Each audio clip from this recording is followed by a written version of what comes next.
So it's Black History Month, and as two queer people of colour, I wanted to ask whether you feel included within the discourse that is discussed around this time. I personally want to know more about Black queer history, US and UK, globally. I was just told that it's not a thing to be gay and Black. I feel like for me it was always being gay is a white thing or an English thing. I think the importance is that we get to a point where queerness is, it doesn't have to be this kind of separate aspect to it. It is part of the main stage. When we were talking about Black History Month, it's ensuring that everybody's voice is given to and shed light on.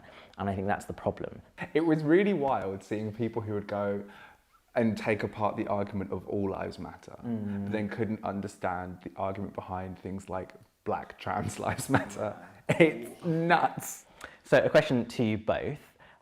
What challenges do you feel come with being a person of colour within the queer community? Dating is universally, I think, the experience that most people of colour just in the queer community have issues with. Racism isn't, shrouded out by the rainbows and glitter. For a lot of white gay men, they think that their queerness excludes them from being able to be racist.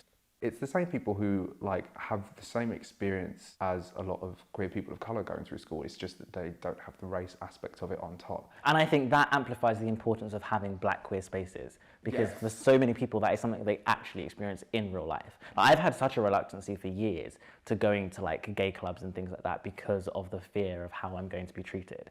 Black people feel excluded from queer spaces, then these things happen, then Black people feel alienated from queer spaces and then don't want to be a part of the queer spaces.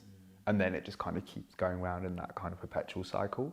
I had, up until recently, dated predominantly white people, and I'm now currently dating a person of colour.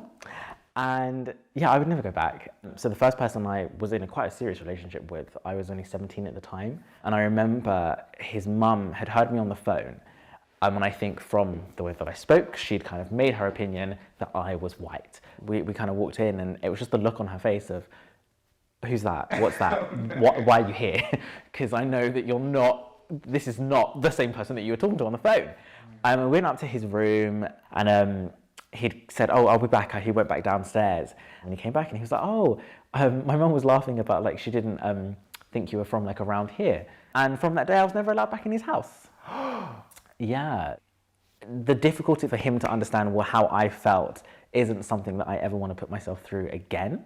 For me, personally, I'm tired of fighting. I should not be fighting the Black community about queerness one minute and then trying to fight the queer community about their racism. At some point, I have to just be I'm not going to be involved at all. I feel that creating more spaces for us is definitely how we move forward. I don't see kind of the mainstream changing to a point where we feel that we are completely represented, and I think it's really sad that we have to kind of have that reality, but I think, one, I would ultimately always feel more comfortable in spaces that are predominantly made for us, and I just think historically we've never really had that, and I think it's so beautiful that we are now at a time where that is an opportunity and it is a reality for so many of us that I don't want to change that.